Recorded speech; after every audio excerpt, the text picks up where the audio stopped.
এই মনৰ অভ্যাস যি টি ভাবাৰ ইফালে সিফালে ভ্ৰমি ফুৰাৰ গতিকে ইয়াক পৰমাত্মাৰ শৰণত লগাই দিয়া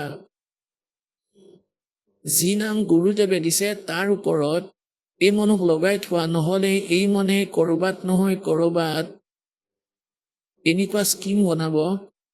নাজানো ক'লে ভ্ৰমিবলৈ যাব যেনে বলা পিকনিক খাবলৈ যাওঁ আৰু সেই পিকনিক খাবলৈ গৈ কেইটামান মানুহ তালৈ হিল ষ্টেচনলৈ গৈছিলে তাত